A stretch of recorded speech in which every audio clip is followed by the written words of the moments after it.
Welcome to the update where we bring you timely updates on what you missed to cure hustle hapa kule and without taking much of your time. Kuna huyu msee Bahati mtoto wa mama. Oh yeah.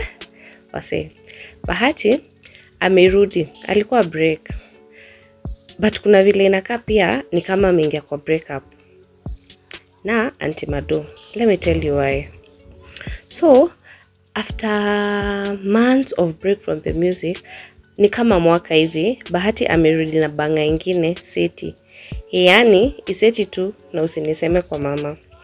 Ngoma si mbaya, cause na feel amekuwa bit creative na aka use beat hatujamzoea nayo, lakini we si unajua moshene ndio food ya Wakenya na lazima tuiongee. But the vixen, oh my. Enyewe, asiye na mwana, eleke jiwe. Yani vitu zinatingishwa hapo, we. Anyway, guys. Why I think Bahati na Diana kuna issue ni, Bahati before release his song, alipost picha flani akiwa amevaa nguo flani na ikaleta issues. Then Bahati takes it further and posts. Out now, Seti music video on YouTube and not for persons under the age of 18. Under the age of 18.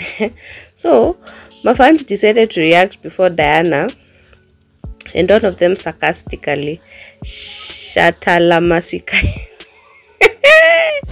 Yani hizi thanks, but aliongea one time akipromise my fans hata hii hata Mungu. Hey, let me tell you mine. Another one comments, Bahati mtoto wa mama, Bahati mtoto wa mahaga. And now I think this is because of the vixen. Mwingine naye akapost, yani we Bahati mtoto wa madiapas. Ebu niachane na hizi comments because there is the mother of all comments from Auntie Mado. The queen herself, anajiita Diana P. Na hivi ndo alisema kwa barua refu, my statement on Bahati's new music direction. Dear Team Diana, I know many of you have seen the recent conversations and content around Bahati. While I respect his journey as an artist and the choices he makes for his career, I want to be clear. My focus is different.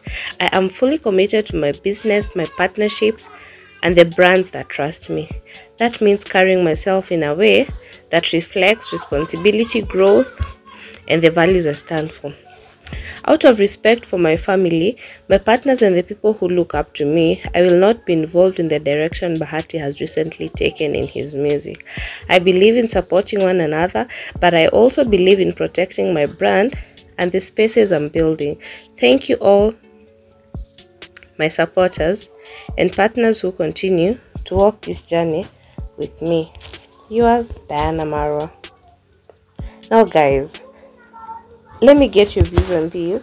Unaona kama ni kiki, ni cloud chasing ya kupush song, ama this breakup is building up. Guys, this is the update. Na kama kawa, tunawapea updates on everything ili kupita while ulikuwa busy hapa na pale.